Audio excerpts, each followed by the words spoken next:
No? Welcome to Gambia! The Gambia, not Gambia, the Gambia. You gotta put a the before Gambia. And it's Gambia, not Zambia, not Gambit, not Getbia, as in Bob Saget-bia. Gambia. Hey everyone, welcome to The Gambia. They actually deliberately chose to put the before Gambia to avoid confusion with Zambia, making it one of the only countries with a the in the shortened title. Wow, that was like the least witty opening I've ever made for a video. Okay, let's see. This place is so interesting, you'll be saying, Dambia! Is that the first time you're using profane language on your show? No, I meant dam as in a beaver dam. Ha! Keeping it clean since 24.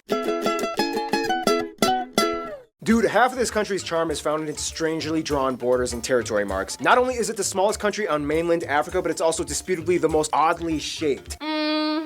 First of all, the Gambia is located on the furthest section of Western Africa off the Atlantic coast. Other than its 80-kilometer coastline on the Atlantic, the Gambia is completely surrounded by Senegal on all three sides and meanders inland following the Gambia River for about 320 kilometers. The country is divided into 8 local government areas, including the capital Banjul, which is classified as a city area, located on a small island just at the mouth of the river. The largest city just next door to Banjul, though, is Serekunda, and the entire country has one international airport, Banjul Yundum International, which, by the way, has a bunch of weird airlines that I never heard of that fly to it, like the UK's Thomas Cook Airlines and Lithuania's Small Planet Airlines. Whoa. Off the coast, the furthest plots of land that lay claim to the Gambia are the Bijol Islands. The Gambia is often referred to as the smiling coast of Africa due to the fact that not only are the beaches amazing, but if you look at the map, it kind of looks like Senegal is a deformed Pac-Man looking type of thing, and the Gambia is a cheeky, sultry Elvis curled lip grin smile. Otherwise, the country in itself looks like a snake with a horrible underbite. Now, you might be thinking, okay, why does this country even exist? Like, it's so small, wouldn't it be easier if they just joined Senegal and became one country? Well, that's a very observant but horrible conclusion. Now, you have to understand that in Africa, every stretch of territorial sovereignty claim matters, even if you can just take a morning stroll across one side of the country to the other. The reason why the Gambia is shaped like this is partially because of European colonialism and partially because of complacency. Senegal used to belong to the French Empire and the Gambia used to belong to the British. Essentially, they drew the borders to follow the Gambia River with 2 straight lines jutting inland from the coast between 13 degrees 9 minutes and 13 degrees 30 minutes north. However, they made a deal and said that the Gambia could have all the land that flowed west of the Halahin Balong River in the south. This did, however, transect a portion of the Janak Peninsula, which is shared by both countries. Somewhere along the halfway point, they decided that the straight lines would stop and that the country would be allotted somewhere between 9 to 12-ish kilometers in every direction around the river on each side inland for about 320 kilometers. That's not a lot. I mean, area-wise, the entire country is only about the size of Jamaica. So essentially, the country is kind of like a river that masquerades as a country. The most important route, though, would have to be the north and south bank roads. You can literally traverse the entire country on this loop road that starts west at Bara and then crosses the river at Fatoto and then heads all the way back to Banjul. Keep in mind though, most borders aren't even really marked that well or at all. Most checkpoints between them and Senegal only appear on major roadways. Otherwise, you can totally cross into Senegal from virtually any open field along the way. A few notable sites would include the Senegambian Stone Circles, the world's largest concentration of stone circles and a UNESCO heritage site. Every visitor would go to the Arch 22 where you can get a nice panorama city view. If you have time, check out Kunta Kinte or Fort James Island that has a somewhat austere backstory and was kind of technically part of the Polish-Lithuanian Commonwealth at one point. Yes, we made it to Africa that one time! And that's the thing, in a lot of places in Africa, current borders don't really have much of a significance, but rather people tend to look at the tribal areas instead. And if that was the case, Africa would probably look more like this. Nonetheless, they still keep their country intact, and it all has to do with that one lifeline that connects them all, the Gambia River. The driving theory test is boring. Driving, however, is... Well, to no surprise, Gambia's land makeup pretty much comprises of whatever surrounds the Gambia River. This means that the majority of the land is a flat, grassy floodplain with mangroves closer to the coastline. In fact, about 10% of the entire land area is made up of water alone, and the highest point isn't even named. It's just a random hill that goes up 53 meters. Because of its limited space, the Gambia has had to develop a really creative cultivation plan over the past few decades. About 60% of the land area is of good arable quality, of which 40% is used for farming. About 80% of the population lives off of subsistence farming, mostly in rural areas, contributing to about a third of the GDP and 70% of the country's foreign exchange earnings. This means that organization is key. The Gambia has a very complex yet structured format in allocating crop fields. You have compounds, dadabas, mauros, kamayangos, and sinkiros that are administrated by a nakalo. There's also a kind of unspoken custom. Women are in charge of field and garden crops, whereas men are in charge of tree crops. And the river supplies them all with irrigation. 2 food sources that the country thrives off of course, seafood and peanuts. The Gambia River supplies them with an abundance of fish fish species like the cassava fish, pampanos, barracuda, butterfish, grouper, snapper, and of course everyone loves the Gambia River oysters. Peanuts are used as a staple in so many dishes like mafe stew and domolda. The country enjoys a relatively warm climate with a rainy season, especially along the coast. However, the further east you travel, the drier and arid the landscape begins until you reach the savanna upper inland. Since the whole country is situated around the river, this means that a huge portion of the land is comprised of wetlands and swamps, although sometimes hard to cultivate, are perfect for harboring rich biodiversity. Animals like river birds, hippos, aardvarks, geckos, crocodiles, bush pigs, warthogs can be found, and even bottlenose dolphins playing at the mouth of the river. Speaking of which, the lion is the official animal of the country as it's found on the coat of arms. Notable nature zones include the River Gambia National Park, heavily concentrated with wildlife, the Abuku Nature Reserve with monkeys, and check out the reptile farm in Khartoum. Now let's get a little crazier and talk about who's running the show called The Gambia, shall we?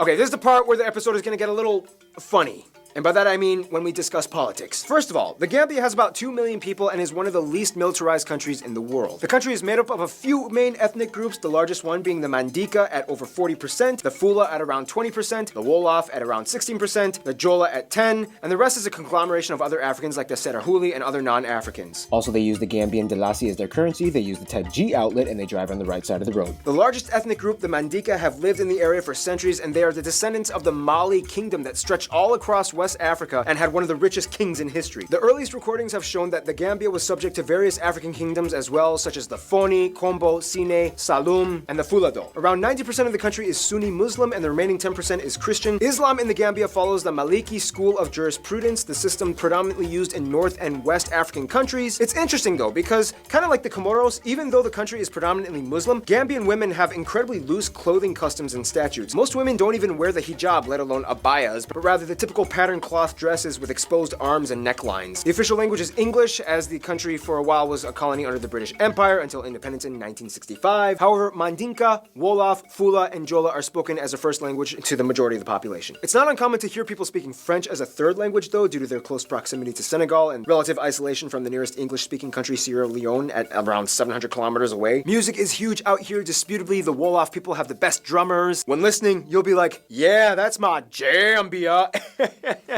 Of course, you can't miss out on a Mandinka Kankurang machete dance, which looks really cool. To address the illiteracy levels, they instead use a clear glass marble system in which the voter drops a marble in a steel drum to indicate the candidate that they want to choose. The Gambia has a strange political system. Technically, right now, there's a lot of drama between the outgoing president and the new one, this guy, who just won in 2016. I'm pretty sure this is the right picture of the guy. I know I've gotten a few notable pictures wrong in the past. Let's never speak of the Brazil incident again. Speaking of which, the official title of the president is Sheikh Professor Dr. President. Let's just say he claims he has the cure for AIDS, arthritis, diabetes, and infertility. Anyway, Jammeh originally conceded his loss to Adama, but then a few days after the election results, he was like, never mind. I guess he thought the results were a shambia. Oh. Guys, this is one of my best friends and former roommates, Caleb. Say hi. There's a lot of controversy though, because Adama has proposed a lot of policies that seem to favor the UK, whereas Jammeh was literally quoted for saying Britain has done nothing except teach the Gambians how to sing Ba Ba Black Sheep. Well, interacting with the UK has played a huge role of importance in the country before and after independence. Let's elaborate.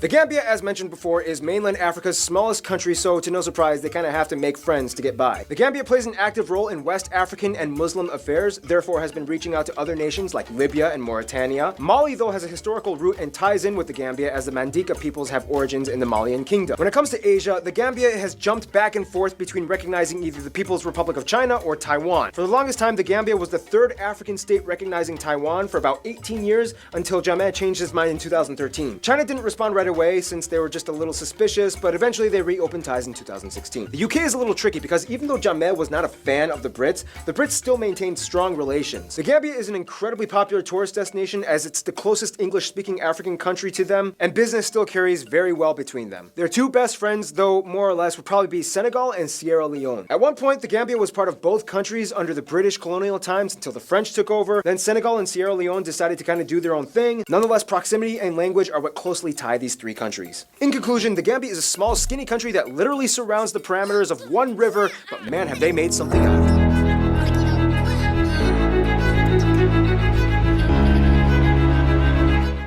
European tourists are increasingly choosing this tiny nation in Western Africa as a beach vacation destination. There's no time difference, the flight is not too long, and housing is fairly inexpensive. The Banjul River Island National Park is a great place to see animals. Can you guys guess the name of this place?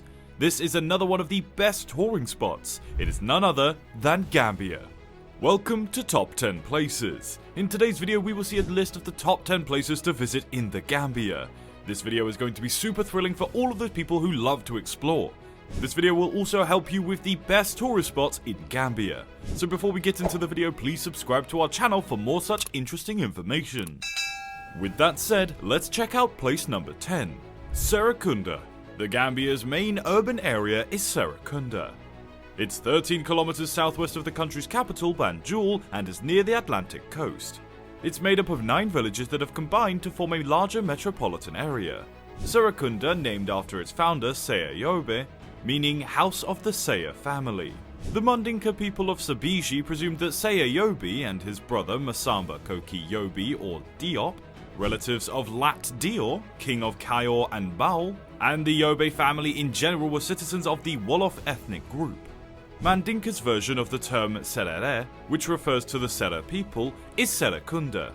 The Serekunda market structure is filled with a maze-like arrangement of shops, marketplaces, and restaurants. Small alleyways inside the main building serve to separate the stands. The national sport of the Senegambia area is wrestling. In the local wrestling stadiums, such as the Serekunda West Mini Stadium or the National Stadium of Bakau, matches typically occur on Saturdays and Sundays. Number 9. Banjul. The capital and 4th largest city of the Gambia is Banjul, formerly known as the City of Banjul. It's the administrative hub of the same name, and with an estimated 400,000 people living there, it is both the Gambia's most populated and largest metropolitan area. The Gambia River empties into the Atlantic Ocean at Banjul, which is on St. Mary's Island, which is also known as Banjul Island. Bridges connect the river to the remainder of the greater Banjul area and the mainland to the west. On the opposite side of the river, ferries connect Banjul to the mainland. The climate in Banjul is warm all year long. The city has 2 distinct seasons, a long dry season from November to May and a brief wet season for the remaining 5 months. However, Banjul typically has a lot of rain over those 5 months. The wettest month by far is August, with 350 milliliters or 14 inches of rain on average. Number 8. River Gambia National Park. The Central River Division's Niamina East District is home to the River Gambia National Park, which opened up its doors in 1978. It's located on the Gambia River's left bank.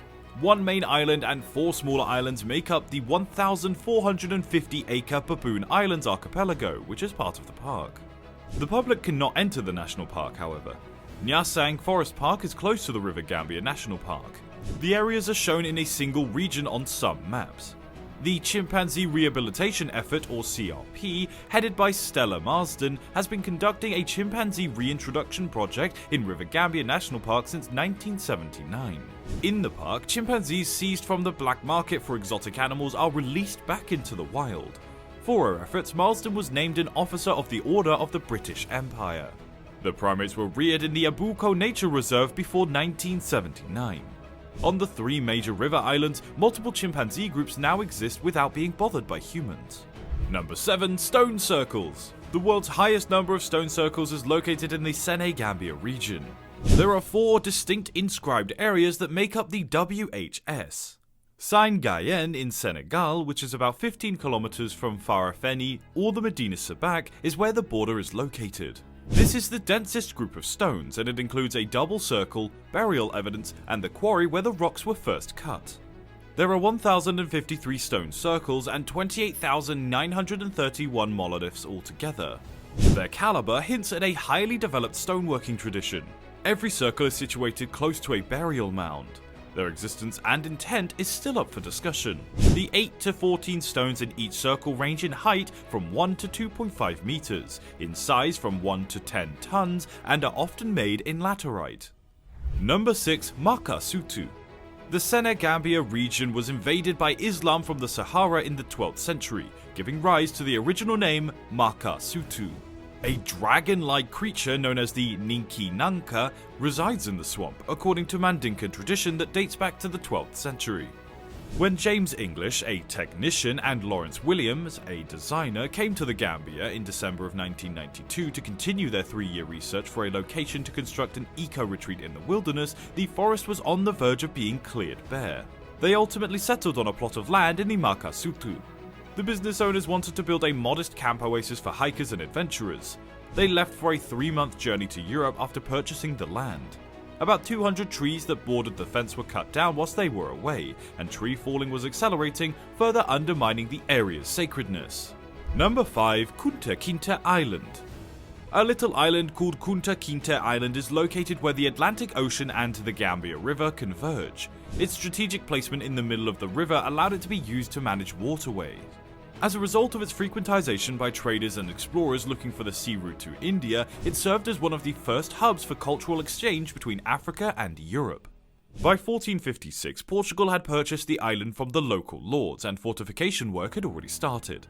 From the 15th through to the 19th centuries, the Kunta Kinte Island and related sites provided a unique testimony to various dimensions and stages of the African-European relationship. The River Gambia had a significant role in establishing the first trading route to Africa's interior. Before the Portuguese came back into the region in 15th century, Arabs and Phoenicians had previously made contact with it. Number 4. Bijilo Forest Park. The modest 51-hectare reserve is a delightful getaway. You can go to the dunes over a network of well-maintained walking trails that are between 900 and 1400 meters long and wind through lush flora, gallery forests, low brushes, and grass. You may encounter green vervet, red colobus, and patas monkeys, but do not feed them, as doing so would just encourage them. It is likely that the monitor lizards will approach you and swarm you. On the beach is where you should see the birds. Several different bee-eater species, grey hornbills, ospreys, Caspian terns, francolins, and wood doves are among the more than 100 species that have counted there. The additional D50 for a guide is well spent because they may provide a greater context for the local plant and animal life. Number 3. Albert Market. The biggest urban market in the city is located in Banjul on Liberation Avenue. It was given Prince Albert Saxe-Coburg and Gotha's name, the spouse of Queen Victoria. It is primarily an odorous, vibrant, and busy emporium filled to the brim with a wide variety of brightly coloured fabrics, carved wooden masks, and fresh fruit. Formerly known as the Colonial's Engineers Yard, the market is now known as the Liberated African Yard. It was located on what was once Wellington Street but is now Liberation Avenue. The scale of the tourist market and artisan stalls which serve the tourist sector is absolutely astounding, and there's a wide selection. Number 2. Kachikali Crocodile Park. The Bakau Bojang family, one of the founding families and the largest landowners in the city, is the owner of the privately held crocodile pool known as Kachikali. The name of Bakau's core district, Kachikali, is also used for the other districts, Sanchaba and Newtown, Mile 7 and Forokono. About 16 kilometers or 10 miles from Banjul, the capital of the Gambia, the Kachikali Crocodile Pool is situated in the center of Bakau. It is one of the 3 holy crocodile pools where fertility rites are performed. The other 2 are Branding on the north bank and Folonko in the Combo south. And at number 1, Arch 22. The Gambia's Arch 22 is a memorial arch on the way to Banjul. It was constructed in 1996 to commemorate the military takeover of the democratically elected Gambian government on July 22, 1994, and it was carried out by Yahya Jammeh and his Armed Forces Interim Ruling Council. The African Independence Monument in Dakar, Senegal, and the Yundum International Airport in Banjul were also planned by Senegalese designer Pierre Godiaby, who also created the arch.